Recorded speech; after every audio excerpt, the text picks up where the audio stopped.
ज्ञान की देवी मां सरस्वती, अन्नदायिनी भारत माता, पवित्र शब्दों।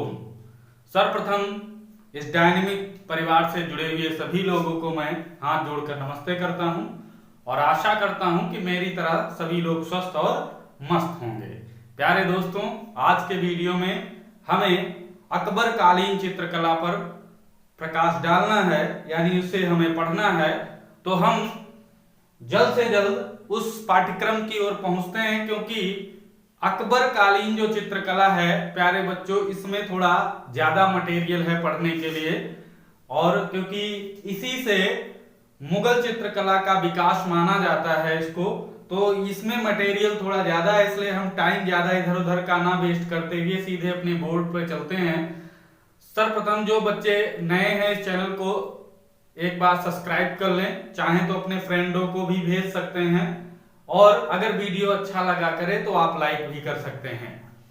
लाइक करने में आपका पैसा कुछ नहीं जाना है, लेकिन हम लोगों का हौसला ऊपर जरूर बढ़ेगा। तो इसलिए आप लोग लाइक करने में कोई कोताही ना बरतें और अपने दोस्तों को ज्यादा से ज्यादा फॉरवर्ड करें, जिससे हमारे परिवार की संख्या बढ़ती रहे। तो हम चलते हैं, सबसे पहले आज मुगल चित्रकला में अकबर के ऊपर प्रकाश डालेंगे, क्योंकि हमने बाबर और हुमायूं को पढ़ा है। अब अकबर का नंबर है इस क्रमबद्ध श्रृंखला में, तो हम यहां पर लिखेंगे सबसे पहले मुगल चित्रकला। मुगल चित्रकला, मुगल चित्रकला में हमें पढ़ना है प्यारे बच्चों अकबर को।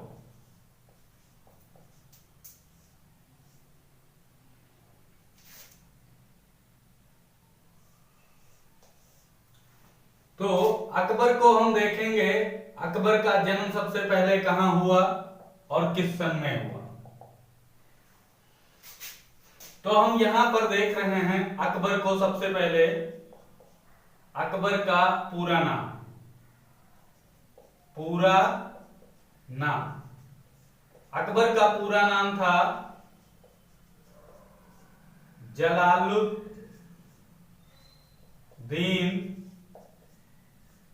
मोहम्मद अकबर।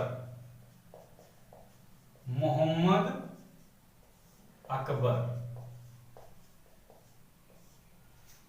पूरा नाम अकबर का क्या था? जलालुद्दीन मोहम्मद अकबर। अब इसके जन्म की बात कर लेते हैं। तो जन्म प्यारे बच्चों, इनका जन्म 15 अक्टूबर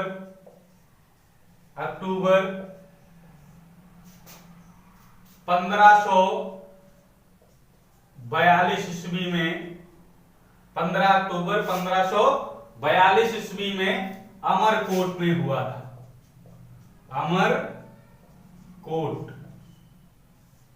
अमरकोट में हुआ था, आप लोग याद रखेंगे। मृत्यु की बात कर लें,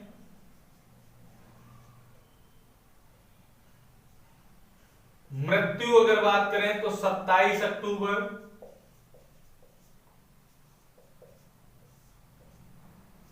1605 ईस्वी में। 27 अक्टूबर 1605 ईस्वी में। पिता की बात कर लें, पिता, तो पिता इनके कौन थे? हुमायूं। हुमायूं इनके पिता थे।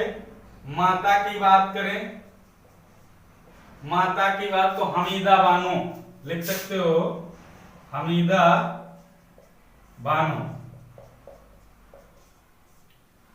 इनकी माता का नाम था हमीदा बानो। राजगद्दी पर कब बैठे? राजगद्दी, तो राजगद्दी पर याद रखना है प्यारे बच्चों, 13 वर्ष की उम्र में, 13 वर्ष की उम्र में, 13 वर्ष की उम्र में ये 14 फरवरी 1500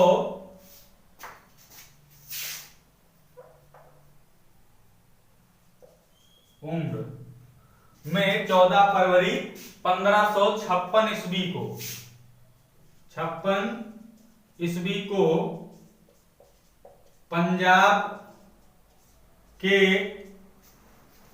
पंजाब के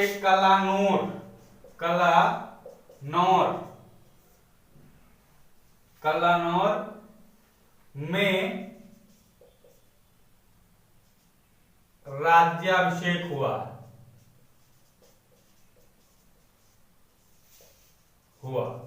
तो याद रखना है, राजगद्दी पर अकबर 13 वर्ष की अवस्था में बैठे थे। कहां? तो वो पंजाब में एक जगह है जिसको कहते हैं कलानौर में, वहां पर इनका राज्याभिषेक हुआ था। तब उनकी उम्र 13 वर्ष की थी, 14 फरवरी 1556 ईस्वी में। तो सभी बच्चे इसको याद रखेंगे, ये इंपॉर्टेंट क्वेश्चन है, पूछा जा सकता है एग्जाम में। अकबर ने दीन इलाही नामक एक धर्म चलाया था, लिख सकते हैं दीन ए इलाही धर्म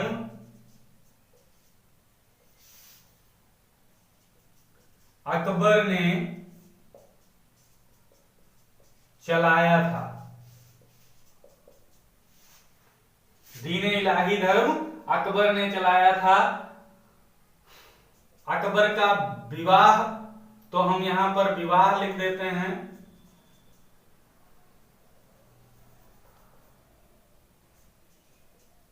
विवाह की बात करें तो आमेर के राजा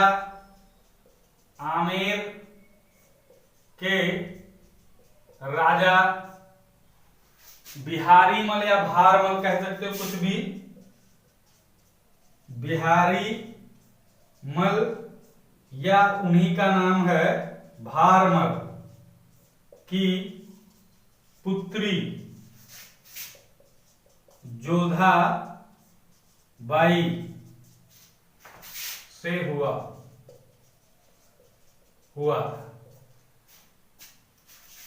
जोधाबाई से हुआ। जोधाबाई के और अकबर से ही, इन्हीं से लिख देते हैं, इन्हीं से सलीम का जन्म हुआ। सलीम का जन्म हुआ। सलीम बोले तो जहांगीर। सलीम का जन्म इन्हीं के दोनों से हुआ था, जोधाबाई और अकबर के।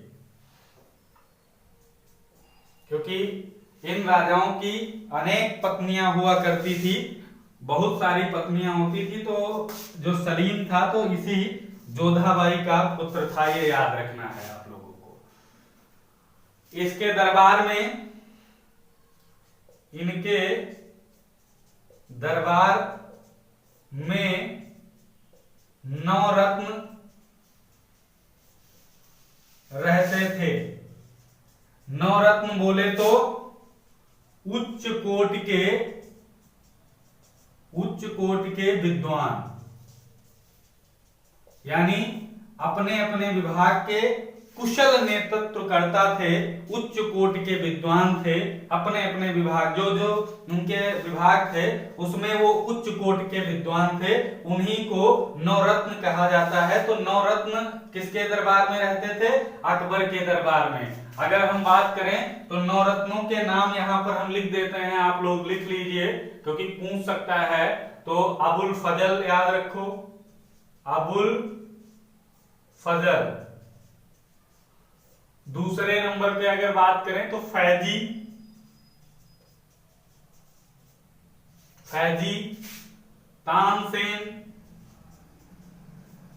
तानसेन, और अगर बात करें बीरबल,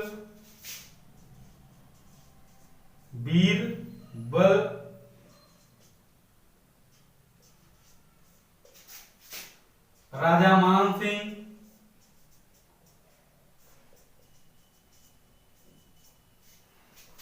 राजा टोडरमल,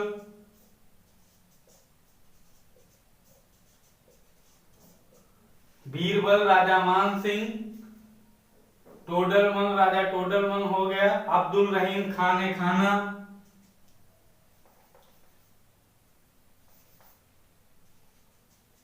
अब्दुल रहीम खान खाना।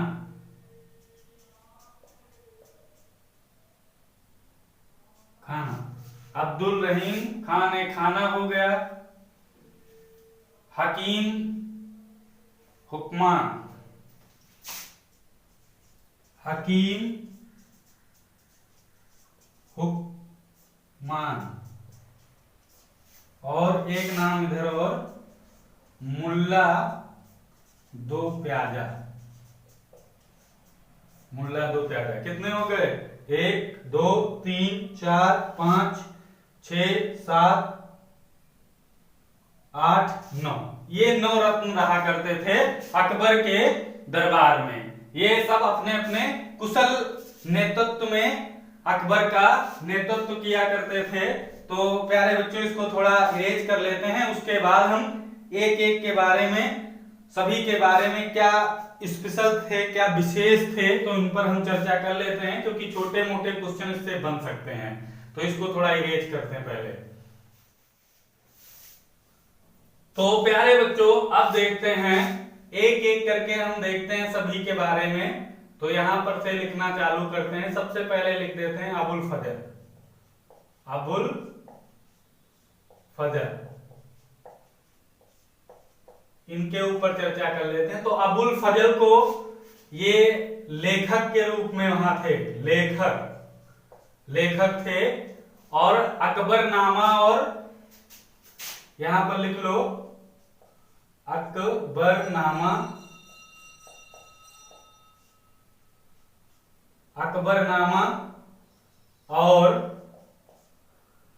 एक और थी, अकबरनामा और आईने अकबरी की रचना की थी, आईने अकबरी की रचना। ये लेखक थे अबुल फजल, बहुत बड़े लेखक थे। अकबरनामा और आईने अकबरी की रचना की थी प्यारे बच्चों। और अबुल फजल की हत्या जो है वो सलीम ने करवाई थी, यहां पर लिख लो। इनकी हत्या सलीम ने वीर सिंह बुंदेला से करवाई थी, वीर सिंह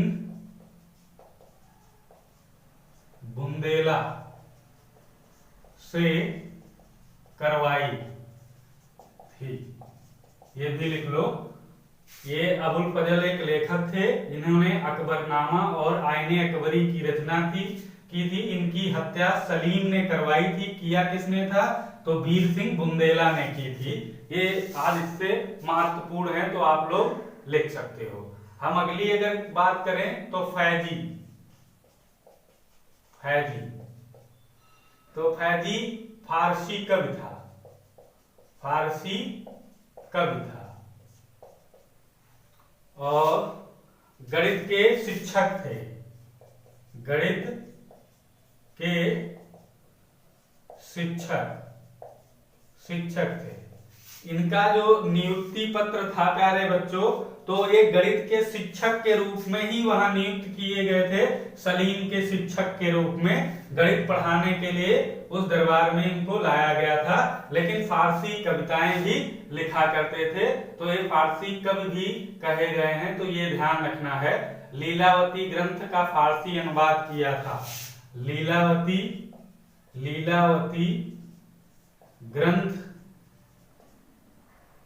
ग्रंथ का फारसी अनुवाद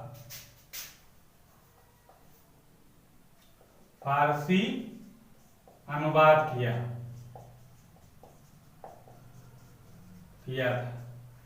ये भी याद रखना। गणित के शिक्षक थे, फारसी कवि थे, और लीलावती ग्रंथ के फारसी अनुवाद किया था। अगली अगर बात करें तो हम तानसेन की कर लेते हैं। तानसेन को तो सभी लोग जानते होंगे, प्रसिद्ध संगीतकार प्यारे बच्चों, प्रसिद्ध संगीतकार थे। संगीत सम्राट कहा जाता है इनको, संगीत सम्राट। संगीत सम्राट किसे कहा जाता है? तो याद रखना है तानसेन को। बचपन का नाम इनके लिख लो, बचपन का नाम रामतनु पांडे। रामतनु पांडे।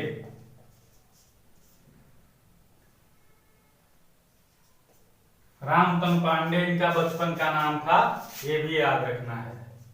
और कौन बचा? बीरबल। बीरबल के किस्से तो सभी सुने होंगे। बीरबल ये विशेष सलाहकार के रूप में नियुक्त थे। विशेष सलाहकार। और बहुत सबसे ज्यादा अगर मानते थे अकबर तो विशेष सलाहकार बीरबल को मानते थे। जब समय आते कभी ये फंस जाते थे प्यारे बच्चों अपनी राजनीति में, तो इन्हीं से सलाह लेकर के वो आगे बढ़ते थे। तो बीरबल विशेष सलाहकार के रूप में वहां पर नियुक्त थे, आप लोग ध्यान रखेंगे। अगली अगर बात करें तो अब्दुल रहीम खान खाना।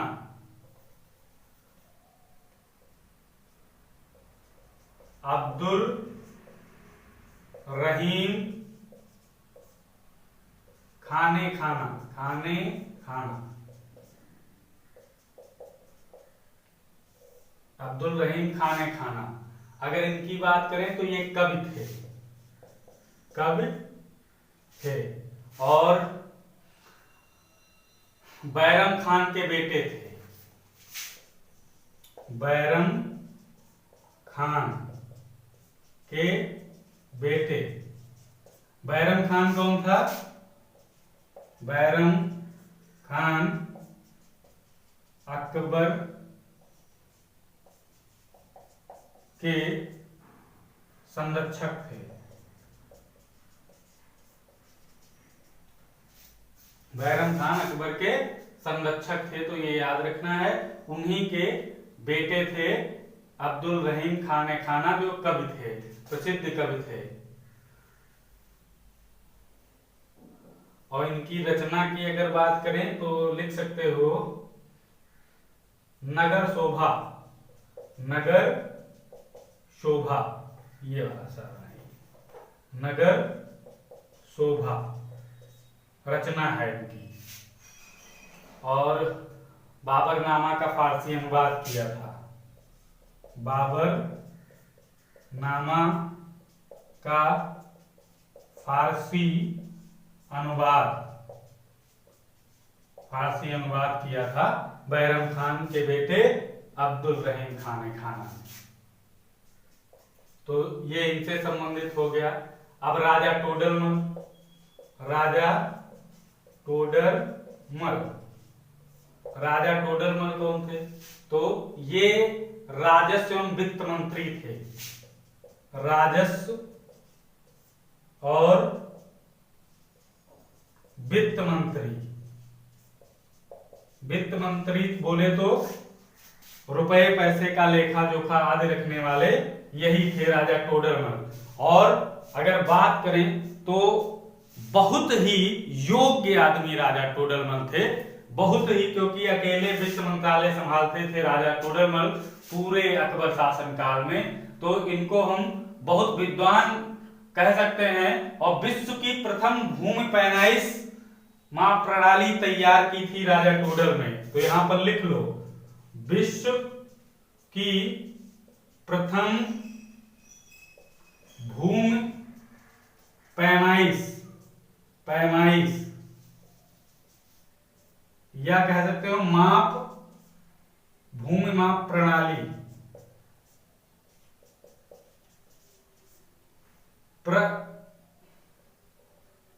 प्रणाली तैयार की थी।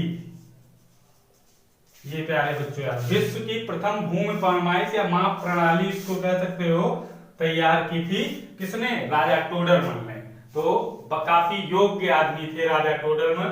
और ये बहुत सारे एग्जामों में ये क्वेश्चन पूछा जाता है, राजस्व विभाग कौन देखता था? तो राजा टोडरमल का नाम आता है। ये क्वेश्चन बहुत घिसा पिटा हुआ क्वेश्चन है, कितनी बार पूछा गया है, अन्य अन्य परीक्षाओं में भी पूछा। ये हम टीजीटी की बात नहीं कर रहे हैं, अन्य एग्जामों में भी ये सैकड़ों बार पूछा गया क्वेश्चन है। तो राजा टोडरमल को जरूर याद रखना है आप लोग। राजा मान सिंह, अब बात करें राजा मान सिंह। राजा मान सिंह, ये नवरत्नों की बात चल रही है, ध्यान रखना। राजा मान सिंह प्रधान सेनापति थे, प्रधान सेनापति थे, सेनापति थे, प्रधान सेनापति थे। और बात करें तो ये भारमल के पुत्र थे, भारमल के पुत्र थे। वहीं भार आमेर वाले, आमेर के राजा, आमेर के राजा भारमल के पुत्र थे। हकीम हुक्मान, हकीम हुक्मान, हकीम हुक्मान चिकित्सक थे, चिकित्सक थे, ये भी याद रखना है, चिकित्सक के रूप में। और कहीं कहीं जिक्र मिलता है रसोई घर का, रसोई घर का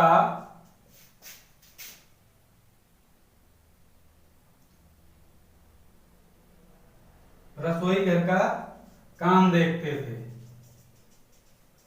वो भी एक तरह से चिकित्सक का ही काम है। अकबर के खाने पीने का ध्यान हकीम हुक्मान रखते थे, तो रसोई घर का काम देखा करते थे, कौन चीज कौन सा आइटम कब राजा को खाना चाहिए कब नहीं खाना चाहिए, आज सब देते थे। तो इसीलिए इनको चिकित्सक के रूप में आप लोग याद रखेंगे, रसोई घर का काम देखते थे प्यारे बच्चों।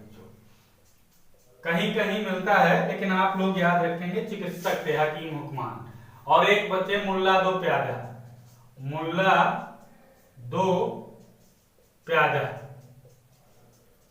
मुल्ला दो प्यादा सलाहकार ये भी थे, लिख सकते हो सलाहकार, प्रसिद्ध सलाहकार नहीं थे लेकिन सलाहकार थे।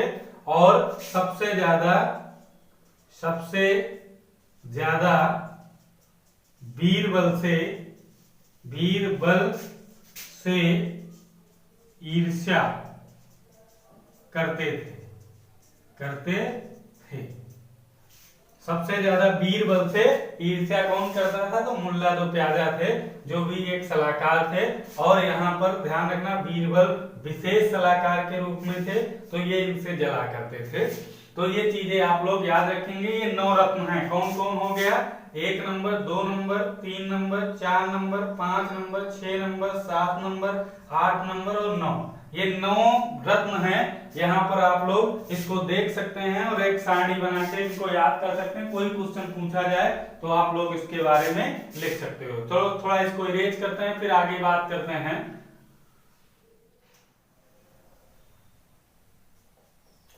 तो प्यारे दोस्तों, जैसा कि हमने 9 रत्नों के बारे में अच्छी तरह से देख लिया कि कौन कौन से विशेष कार्य वो लोग देखते थे, तो हमने उनको देखा। अब हम आगे चर्चा करते हैं अकबर के कालीन की। तो यहाँ पर हम बात करें अकबर के शासनकाल में। अकबर के शासन काल में हिंदी साहित्य का, अकबर के शासनकाल को लिख लो, को हिंदी साहित्य का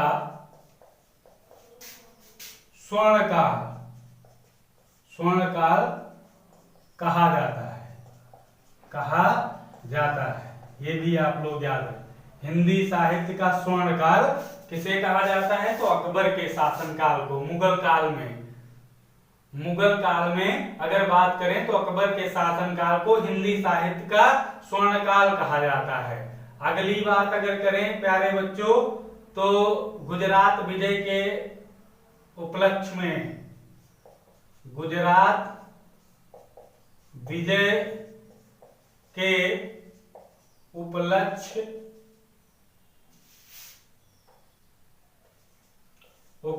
में 1572 ईस्वी में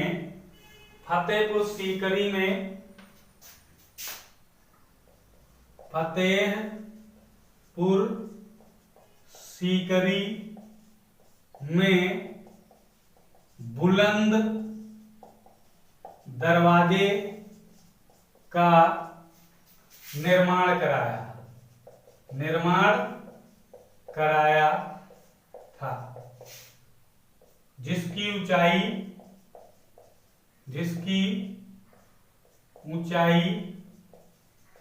134 फीट है। याद रखना 134 फीट है। तो ये भी आप रखना। गुजरात के विजय के उपलक्ष्य में प्यारे बच्चों 1572 ईस्वी में फतेहपुर में बुलंद दरवाजे का निर्माण कराया था, जिसकी ऊंचाई 134 फीट थी। अकबर का मकबरा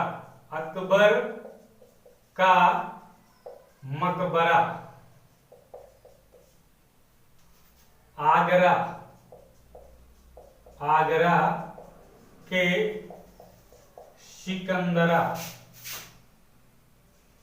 सिकंदरा में स्थित है। यहीं अकबर को दफनाया गया था।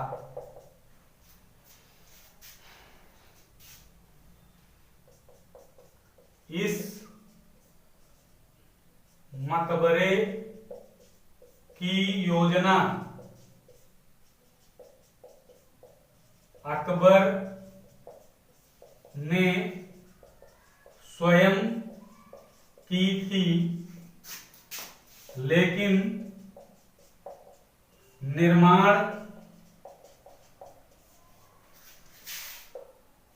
1613 ईस्वी में जहांगीर ने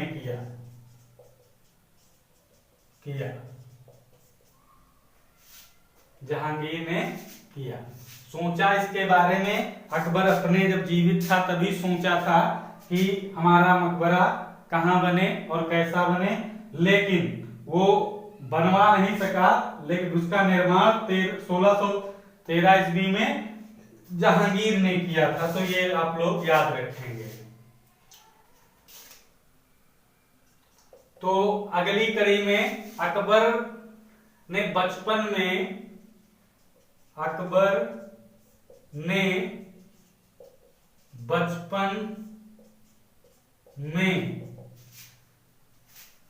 अब्दुल समद से चित्रकारी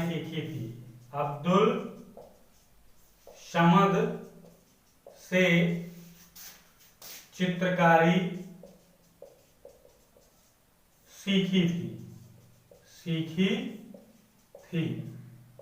इसका उल्लेख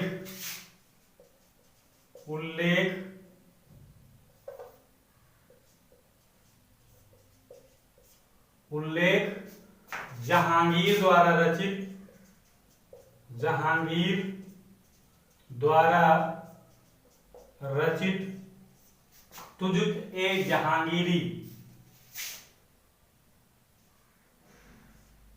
द्वारा रचित तुजुक-ए-जहांगीरी में मिलता है। अकबर ने बचपन में अब्दुल समद से चित्रकारी सीखी थी। इसका उल्लेख जहांगीर द्वारा रचित तुजुक-ए-जहांगीरी में मिलता है। अगले स्टेप पे बात करें तो आईने अकबरी के लेखक अबुल फजल थे। ये तो बता चुके हैं, फिर भी लिख लो। आईने अकबरी के लेखक अबुल फजल है। फजल हैं। ये अलग से लिखा होगा तो याद रहेगा। आईने अकबरी के लेखक अबुल फजल हैं, क्योंकि आईने अकबरी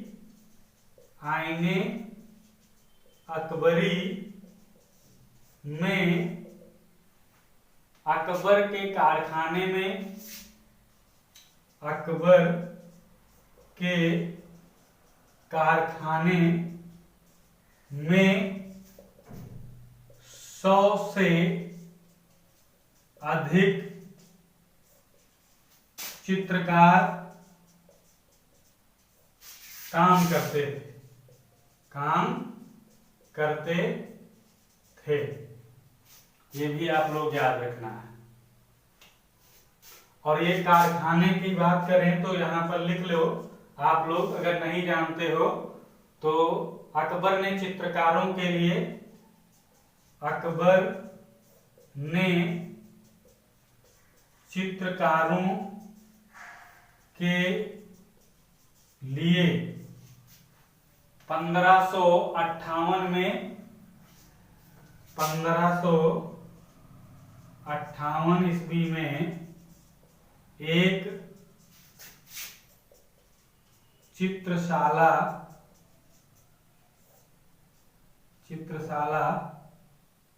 का निर्माण किया था, जिसे कारखाना कहा जाता है, जिसे कारखाना कहा जाता है। ये आप लोग याद रखेंगे। जो क्रमशः, यहां पर लिख लो, जो क्रमशः यहां पर लिख देते हैं। कहां कहां चला तो आगरा में, आगरा, फतेहपुर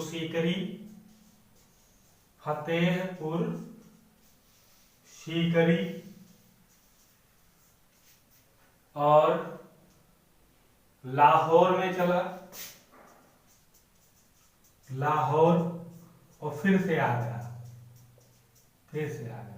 तो ये क्रम से इसी तरह चलता गया। पहले आगरा में, फिर फतेहपुर सीकरी, फिर लाहौर, फिर से आगरा में। तो एक क्रम से चला और इसकी स्थापना 1558 ईस्वी में हुई थी और बाद में इसका नाम कारखाना रखा गया। थोड़ा इसको इरेज करते हैं, फिर आगे की चर्चा करते हैं।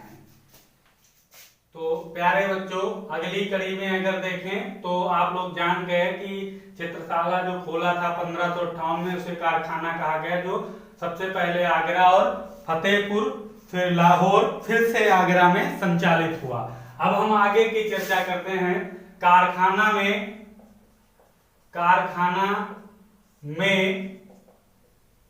13 हिंदू,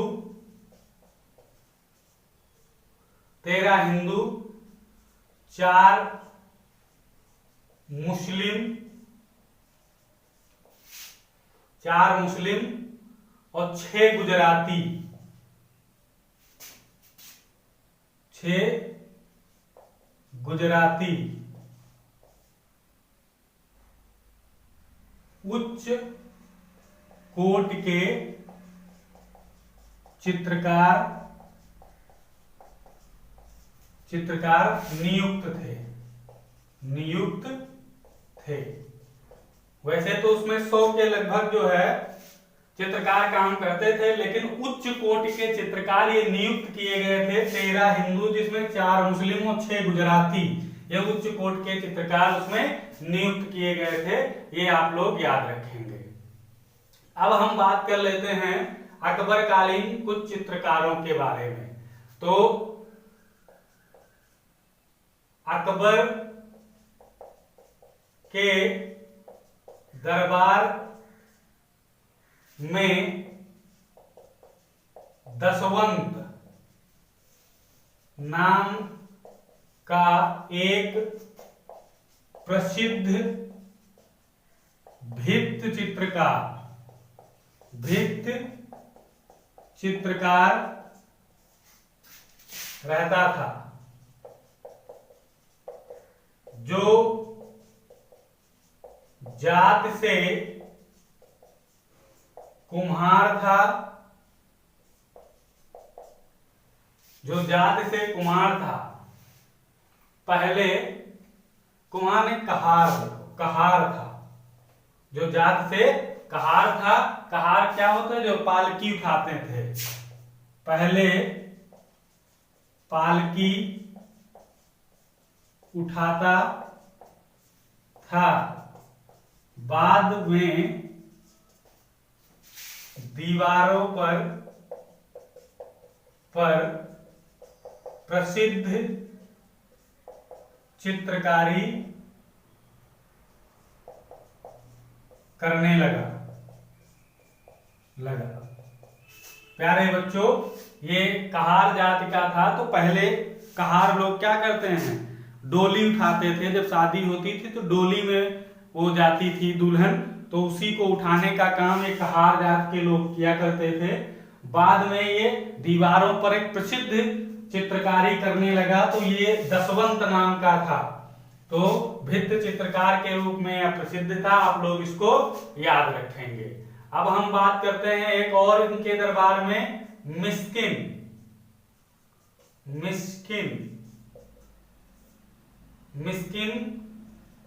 अकबर के दरबार में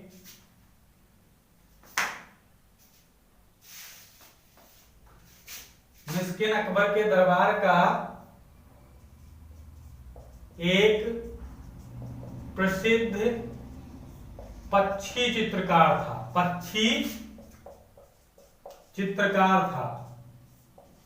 पक्षियों के चित्र बहुत अधिक बनाता था, बहुत प्रसिद्ध चित्र बनाता था। तो पक्षी चित्रकार कौन था? मिस्किन था। ये आप लोग याद रखेंगे। निपुण था ये पक्षी चित्रों में। अब बात कर लेते हैं बसावन चित्रों की पृष्ठिका बनाने में निपुण था।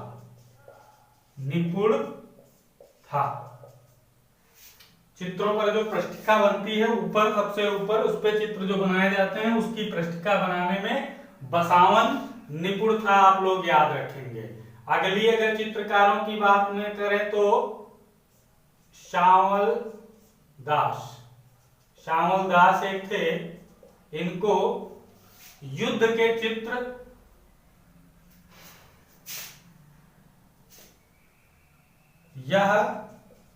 युद्ध के चित्र बहुत ही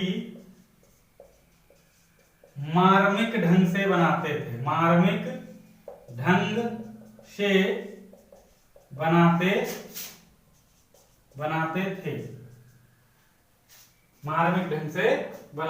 याद रखना है। श्यामल दास। एक और थे मीर सैयद, को जानते ही होंगे।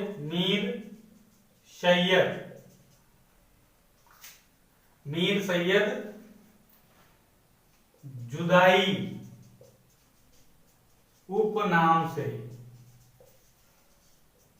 प्रसिद्ध थे।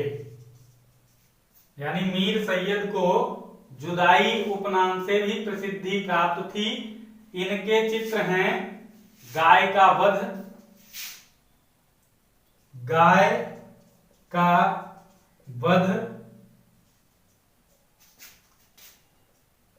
लैला के सम्मुख,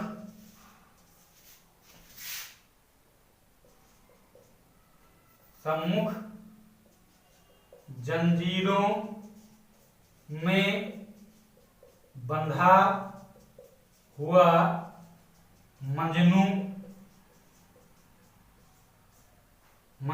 ये तो प्रेम कहानी आप सुने होंगे, लैला मजनू की, नाम तो सुना ही होगा। तो ये यहीं से फेमस था। लैला मजनू की कहानी अकबर कालीन थी। तो लैला के सम्मुख जंजीरों में बंधा हुआ मजनू, ये इसके प्रसिद्ध चित्र थे। यह गाय का वध लैला मजनू, जंजीरों से बंधा हुआ मजनू लैला के सामने, यह इसके प्रसिद्ध चित्र थे। आप लोग याद रखेंगे।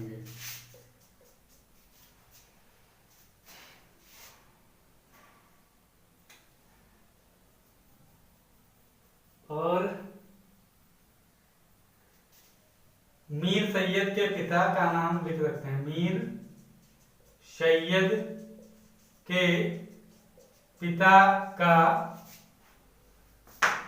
नाम मीर मंसूर था।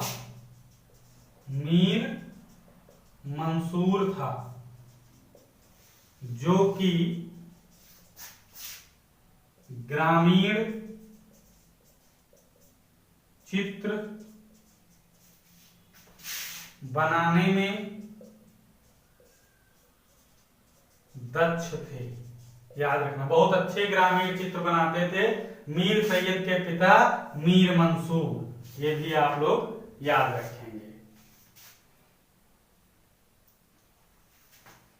और ये मीर सैयद और उसको क्या कहते हैं, अब्दुल समद सिराजी, ये ईरानी चित्रकार हैं, आप लोग याद रखेंगे।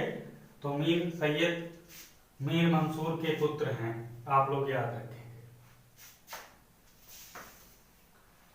यहाँ पर उनको उनके भी बारे में बता देते हैं। अब्दुल समद, अब्दुल समद, अब्दुल समद, इनको सिराजी भी कहा जाता है। सिराजी नाम से प्रसिद्ध, नाम से प्रसिद्ध थे। सिराजी नाम से, अब्दुल समद सिराजी नाम से प्रसिद्ध थे। और ये एक चित्रकार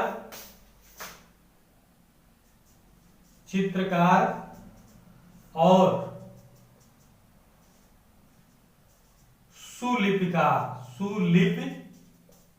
थे।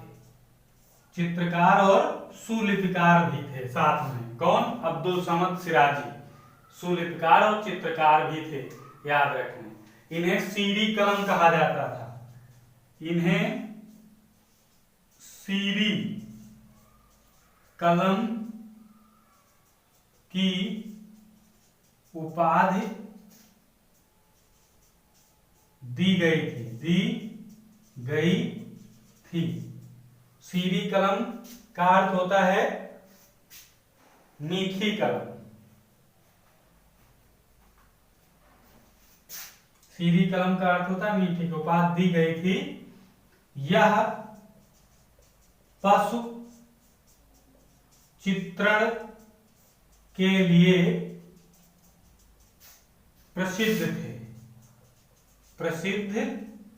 थे। पशु चित्रण के लिए प्रसिद्ध थे। और सीरी कलम का याद रखना, मीठी कलम कहा जाता था इनको, प्यारे बच्चों। पशु चित्रण के लिए प्रसिद्ध थे। तो इस वीडियो में प्यारे बच्चों इतना ही, क्योंकि एक वीडियो में ये अभी बहुत सारी जानकारी है अकबर कालीन की, तो इतना मटेरियल एक वीडियो में नहीं आ सकता है। तो उसका अगला पार्ट 2 आएगा वीडियो, जिसमें आपको पूरी जानकारी मिल जाएगी। तो आज के वीडियो में इतना ही। इसे अच्छी तरह से अपने आप नोट करें, क्योंकि ये महत्वपूर्ण है। अकबर कालीन समय जो है मुगल चित्रकला में अति महत्वपूर्ण है। तो प्यारे बच्चों, इसको अच्छी तरह सावधानी से एक एक पॉइंट नोट करें और उसका रिवीजन करते रहेंगे। तो आज के वीडियो में इतना ही। कल फिर मिलते हैं एक नए वीडियो के साथ, जिसमें पार्ट 2 होगा अकबर कालीन चित्रकला का, जिसमें पूरे अकबर काल का सब कुछ समाहित होगा। तो आज के वीडियो में इतना ही। जय हिंद, जय भारत।